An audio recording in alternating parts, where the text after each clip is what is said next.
Power, ¿ya? Y es un poquito más, la guía es donde nos vamos a detener, ¿ya? Aquí tenemos el Power. Y este es el título que cuando hacen la guía que ustedes deberían anotar, que es esta estrategia, juzgar el propósito del texto. Juzgar. Ustedes tienen que, a ver, ¿qué significa esto? Que ustedes tienen que identificar con qué intención el emisor de un texto, es decir, quien lo escribe, lo hace. ¿Cuál es el propósito? ¿Cuál es la intención? ¿Para qué? Muchos pueden hacerlo, ¿verdad?, para informar, alguno lo hará para contar un chiste, para entretener, para explicar una receta, para dar un comentario de una película. Los propósitos son variados y muchos. Hay algunos específicos que se dan en estos textos que nosotros revisamos, pero son muchos los propósitos que pueden haber cuando se escribe. Y eso se tiene que condecir con la estructura formal que presenta el texto. Por ejemplo, si estamos hablando de una receta, a ustedes le van a poner el nombre de la receta, van a poner los ingredientes y van a poner la elaboración. Pueden ponerle el paso a paso o una explicación así escrita en prosa. Pero tiene que estar ese formato, porque no podría solamente poner y hecha, por ejemplo, solamente escribir y pone 3 huevos, lo junta con el azúcar, la mantequilla, no podría ir juntos. Tiene que tener un formato que tiene que tener los ingredientes y la elaboración con el paso a paso o con un texto más seguido, con un periodo. Esas son características que se tienen que condecir con el propósito. Si esa persona, cuando escribió la receta, quiere explicar cómo se hace tal receta, tiene que usar ese formato. Y lo mismo en montones de otros formatos. Por ejemplo, la noticia va a tener un título, puede tener una imagen, tiene que tener un desarrollo, un cuerpo donde pregunte el qué, quién, cómo, cuándo, dónde y por qué, ¿no es cierto? Donde se respondan esas preguntas para saber qué es una noticia. No interesa saber quién la escribió. En la noticia no nos interesa el autor. En cambio, en una columna de opinión sí nos interesa. En un cuento sí nos interesa saber quién escribió tal cosa. ¿Ya? Entonces, ese es el espíritu, por decirlo de alguna manera, de esta estrategia. Por ejemplo, para juzgar el propósito del texto, lo voy a explicar al revés. ¿Ya?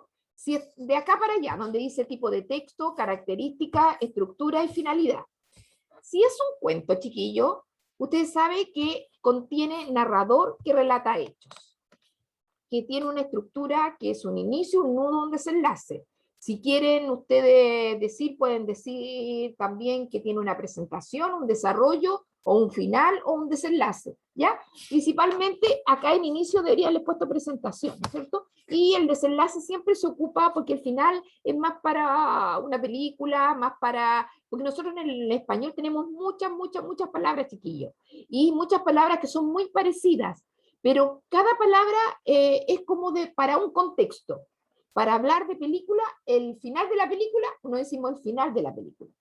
Pero si hablamos de un cuento, decimos el desenlace del cuento. ¿No es cierto? El desenlace de la novela. ¿Ya? Son palabras que significan lo mismo, ¿no es cierto? Pero son más adecuadas para distintos grupos donde las ocupamos. ¿Y qué hace ahí? ¿Cuál es la finalidad del cuento? Es narrar, contar, relatar, ¿no es cierto? Hechos que se desarrollan en el tiempo y en el espacio. En el tiempo hecho. Y obviamente el cuento es una historia ficticia. Y puse cuento aquí, que podría haber puesto cuento, novela, leyenda, mito, parábola. Podría haber puesto cualquiera de esos formatos que todos son narrativos. Todos son narrativos y todos tienen estas cosas, estos elementos que son inicio, nuevo desenlace y narran hechos en un tiempo y en un espacio. Pero, como les dije, siempre es ficticio, no es verdadero. Se puede parecer mucho a la realidad, pero insisto, chiquillos, para que lo tengan claro, puedo ser majadera en esto, es es ficticio, es inventado, ¿ya? Por mucho que se parezca a la realidad, cualquier cuento, la historia de tal personaje es inventado. Pongan una historia, por ejemplo, de la segunda, una película de la Segunda Guerra Mundial, se basa en ese hecho, pero no es cierta, no es cierta, ¿ya? No es verdadera, no es real. Otro tipo de texto es la entrevista. Si estamos frente a una entrevista, ustedes saben que tiene que haber un entrevistado y un entrevistador. Tienen que haber dos, tiene que ser una cosa de ida y vuelta. Y, perdón, y tiene que tener un título, no hay entrevista sin título. Tiene que haber una introducción, un cuerpo y un cierre, ¿no es cierto? El cuerpo son las preguntas y respuestas. Preguntas y respuestas es lo principal que ustedes lo indican, que la mayoría de las veces las preguntas se ponen más en negrita o con otra letra y las respuestas con el color normal y el nombre normal. Siempre la pregunta muchas veces la destacamos de otra forma para que se note. Y también podría ser que esté igual, pero para que se note la ponemos en negrita, con otra letra, etc. ¿Y cuál es la finalidad ahí? Es conocer las ideas y opiniones de un entrevistado, porque una entrevista, chiquillos, tiene dos finalidades.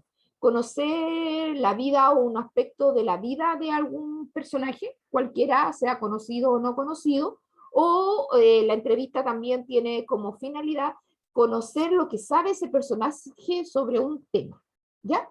Sobre una situación, lo que conoce sobre una situación específica. Yo voy a preguntarle, por ejemplo, al ministro de Economía, ¿cuáles son los nuevos bonos que vienen para este? No, no me interesa si cuántos años tiene, si tiene hijos, si es casado, no, me interesa esto. Y en otra, sí podríamos preocuparnos cuáles son sus intereses, su familia, cómo se compone, ya, pero ese sería otro tipo de entrevista. Y una obra dramática, ustedes también la reconocen porque la obra dramática está escrita contiene diálogos y acotaciones. ¿Alguien se acuerda qué es lo que son las acotaciones?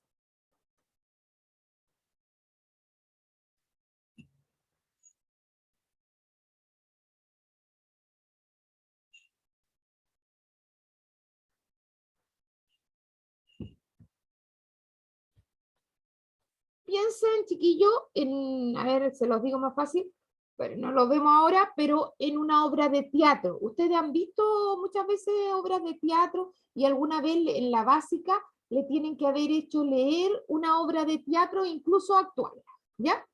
Cuando nosotros leemos la obra de teatro, es una obra dramática. Lo que está escrito es una obra dramática. Y cuando la representamos en el escenario, ante un público, es una obra teatral. Toda obra dramática se escribe para que se represente en una obra teatral, para que se lleve a efecto, ¿no es cierto? Es lo que se llama la virtualidad teatral. La obra dramática se escribe para eso, no para que la gente la compre y la lee, no, si principalmente el dramaturgo, quien la escribe, su intención, nosotros la leemos muchas veces en clase, pero él la escribe para que ojalá, ¿no es cierto?, la gente la actúe, ¿ya? Hayan actores que representen a sus personajes con sus ropas, con el contexto que él dice, su escenario, etc. ¿Qué serían las acotaciones? ¿Qué es lo que es un diálogo? A ver, primero empecemos por ahí. ¿Qué es lo que es un diálogo, chiquillos? A ver si se acuerdan de esos temas.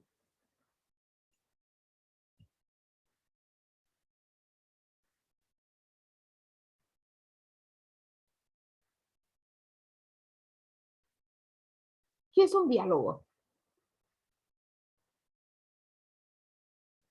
¿Una conversación? Sí, una conversación. Para que exista diálogo tienen que haber dos, ¿no es cierto?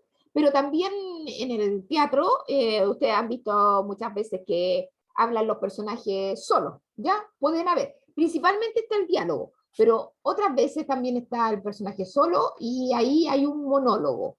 Y a veces también cuando le habla al público se llama aparte, pero principalmente hay diálogo porque es lo que hablan entre dos, así como una conversación, o entre tres puede ser, ¿no es cierto? O más, que hablan entre ellos. Y las acotaciones, ¿qué serán las acotaciones?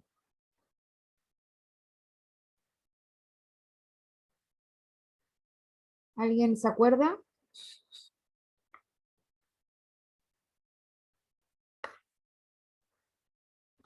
Miren, esto, piensen en una obra de teatro. El personaje puede, él solo él elige cómo tiene que vestirse para una obra de teatro. El actor, ¿Es de acuerdo al ambiente? claro, y eso está en las acotaciones.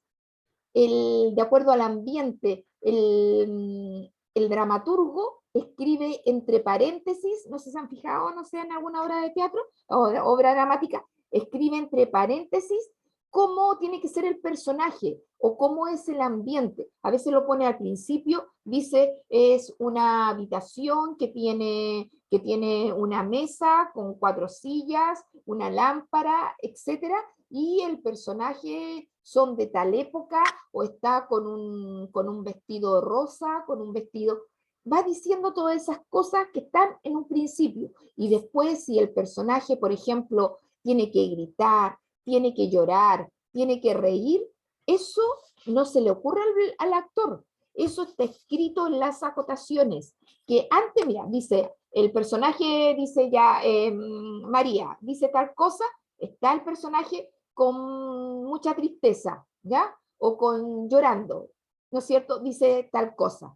Y eso siempre está no hay obra dramática que no tenga acotaciones, que no diga cuál es el ambiente, cuáles son las actitudes de los personajes, en definitiva, chiquillos, son las indicaciones que da el dramaturgo para que ponga. No van a, por ejemplo, ustedes conocen la obra más teatral, ¿no es cierto?, más famosa de todos los tiempos, yo diría, ¿cuál es? ¿Cuál es la obra teatral? A ver si se les ocurre. La más conocida. La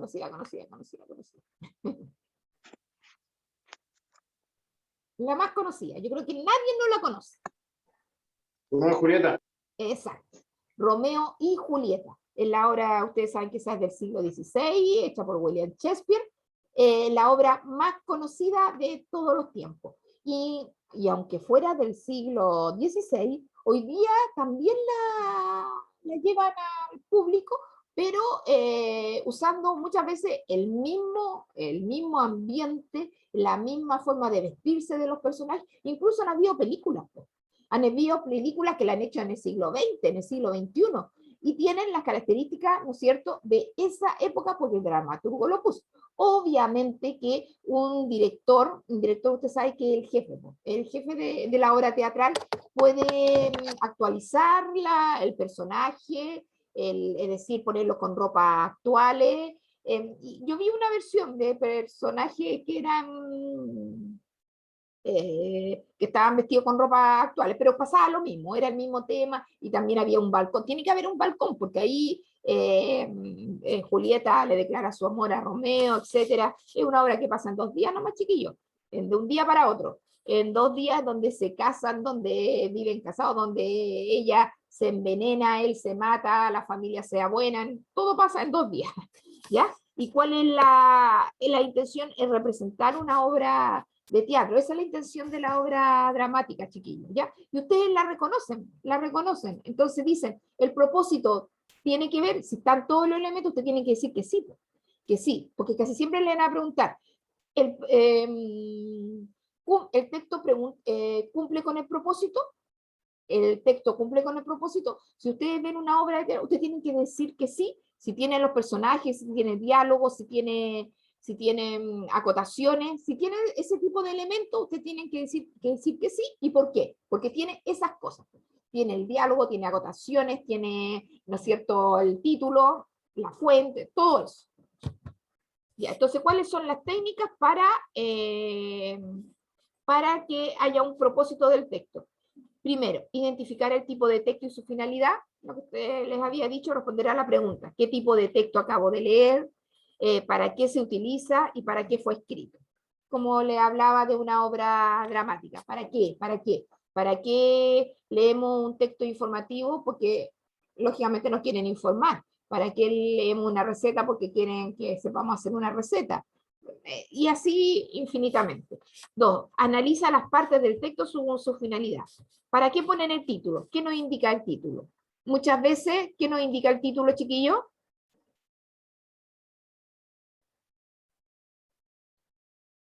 La temática. La temática, el tema. Siempre, recuerden eso, ténganlo aquí. La temática. En los textos informativos siempre, siempre, siempre. Siempre va a estar en el título el tema. Pero en los textos literarios, ahí a veces, en Romeo y Julieta sí estaba porque eran los protagonistas. Ahí en Romeo y Julieta está. Pero otras veces te pueden poner, por ejemplo, otra obra de William Shakespeare como Una noche de verano, que también hay otra obra muy importante que se llama Hamlet, y que también está el protagonista. Este príncipe Hamlet, el protagonista de la obra también lo tiene. Tiene una que se llama Enrique III. Enrique III también tiene al protagonista. Él escribió Shakespeare, inglés, escribió muchas, muchas obras.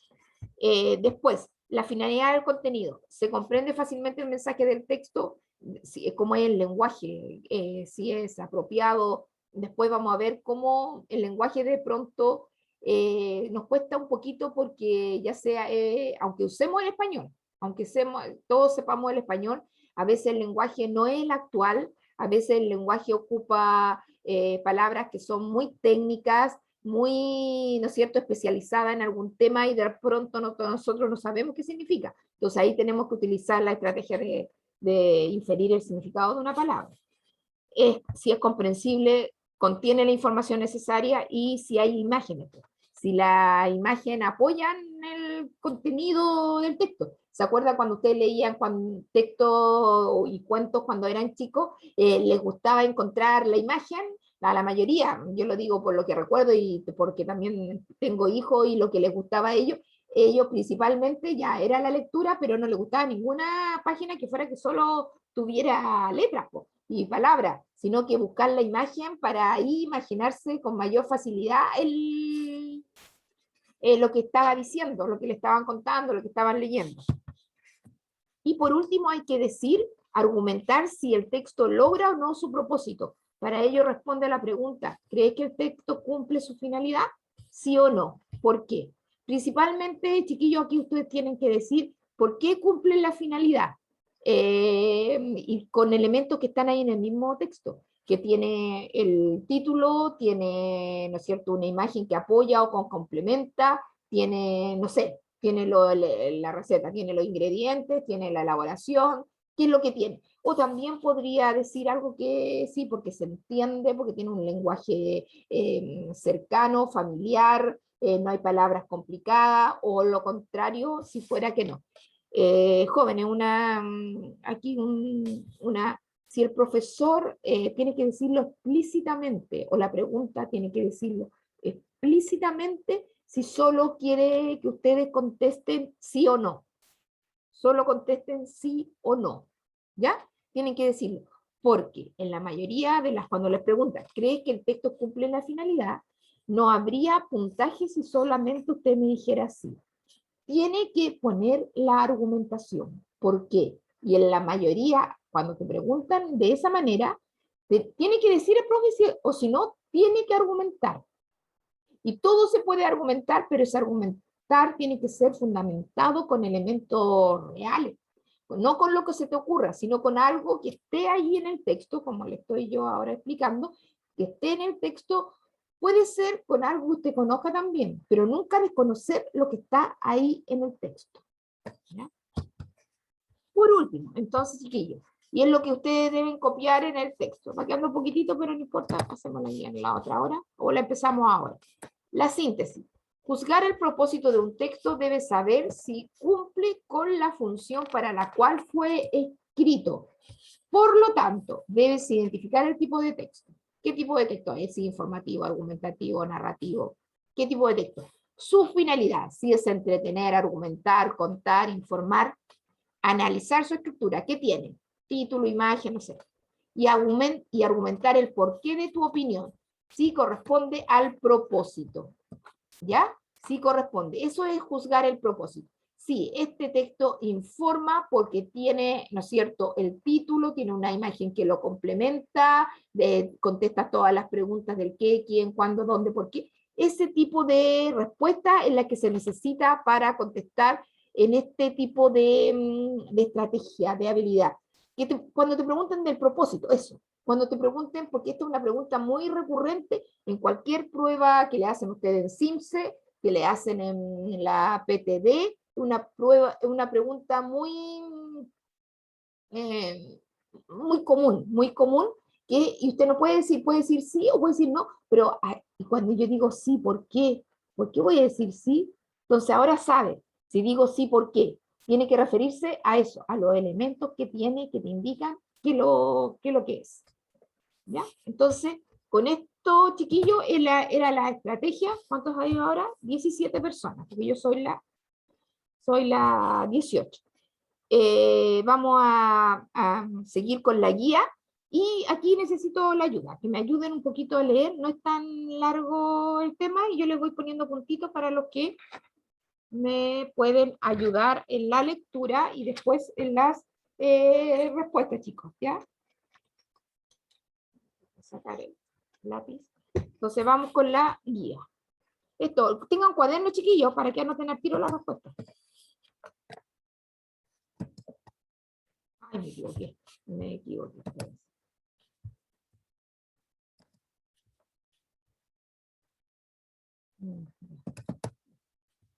Ahí lo ven, chiquillos.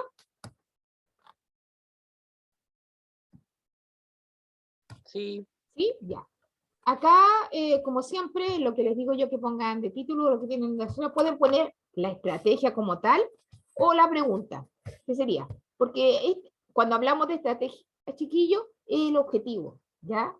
El objetivo es juzgar el propósito del texto. Yo no uso mucho la palabra objetivo porque, porque yo lo que les he enseñado todo este tiempo, si bien es un objetivo, pero son estrategias, ¿ya? Y eso quiero que lo asuman como tal, como saber qué hacer. El saber qué hacer no es el objetivo, es una estrategia. ¿Qué uso, qué forma cuando yo leo, cuando yo tengo que enfrentarme a un texto? Por eso continuamos con cada habilidad con su estrategia. Tendríamos que decir que la habilidad tiene su objetivo, pero por las circunstancias que recién me expliqué, prefiero usar el nombre de estrategia. Y aquí tenemos mire, hay un título que es una audición recomendada, que es un vals de las flores, el título, y hay cuatro estrofas, y hay una imagen, y la imagen no está solita. Tiene, mira, tiene dos cositas, pues. Mira, dice, las bailarinas en perfecta armonía con la orquestación del ballet, y también tiene que una gentileza del Teatro Municipal de Santiago.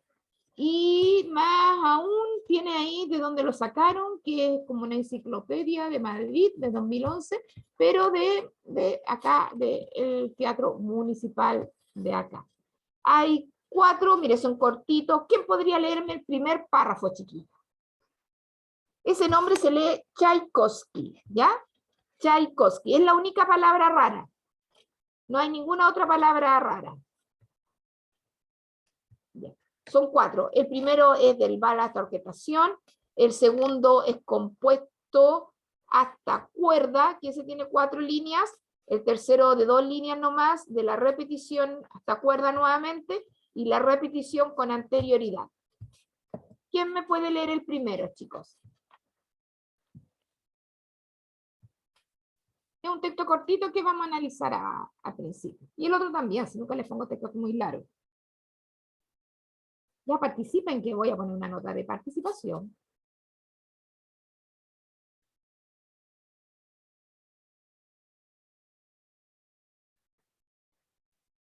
Martina, ¿puedes leerlo el primero?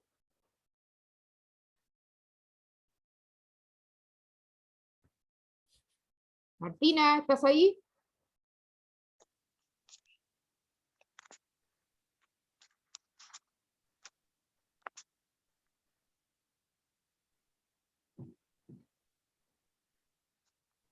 Daniel, ¿vas a leer tú?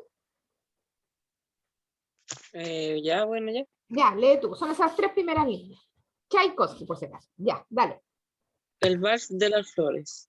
El Vals de las Flores es uno de los más bellos románticos escrito por Tchaikovsky. Ofrece una extraordinaria muestra de talento de su autor en la orquestación. Muy bien, muchas gracias, Daniel. Ahí se nos están hablando de estos vals, porque ustedes entienden que el vals es un baile, ¿no es cierto? De esta así clásico, que bailan bailarines. Y este Tchaikovsky es un compositor ruso muy importante, de la, ¿no es cierto?, de una época. ¿Quién me puede leer el segundo? Muy importante, y se muestra ese ballet. Porque el ballet nunca es solo, no es solamente la bailarina, tiene que ir con música. Héctor, ¿puede leer el segundo?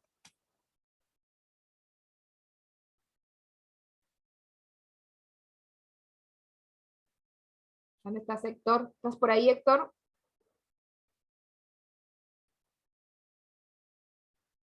Ya, pues, chiquillos, vamos. Diga, profe.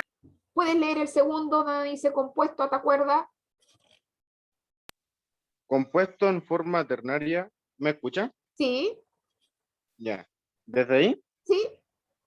Ya.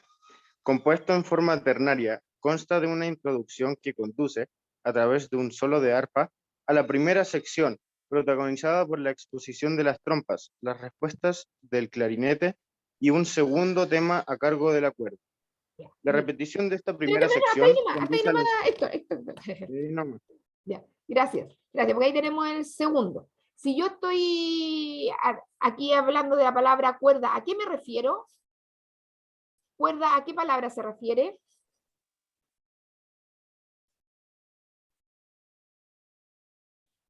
¿Es una cuerda para saltar? ¿De instrumentos o no? ¿Sí? ¿Y de qué instrumento de cuerda me habla aquí?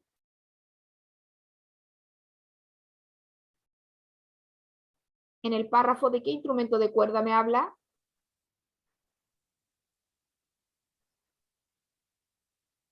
Arpa. Arpa, ¿no es cierto? ¿Del arpa? El arpa. El arpa, ustedes la conocen, ¿no es cierto? El arpa, a través de un solo de arpa, dice, la primera sección protagonizada por la posición de las trompas, la respuesta de clarinete y el segundo tema a cargo de la cuerda. Esta, para no repetir, ¿se fijan? Para no repetir la palabra arpa, ocupa la palabra más amplia, cuerda, porque hay otros instrumentos de cuerda. ¿Cuál otro, por ejemplo?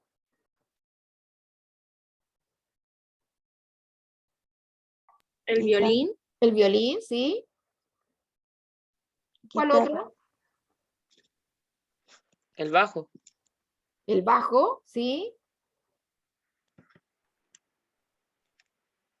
Y uno clásico, ¿cuál otro? La guitarra. La guitarra, ¿no es cierto? Más de alguno de ustedes tal vez toque guitarra. Todos ellos son de cuerda, pero aquí lo podemos usar. Es como un sinónimo, ¿se fijan? Es un sinónimo, pero el arpa es uno específico. El arpa es de cuerda también, pero es uno de esos. Uno de esos. Vamos con estas dos líneas. ¿Quién las puede leer? Valentina, ¿la puedes leer? Valentina Espinosa.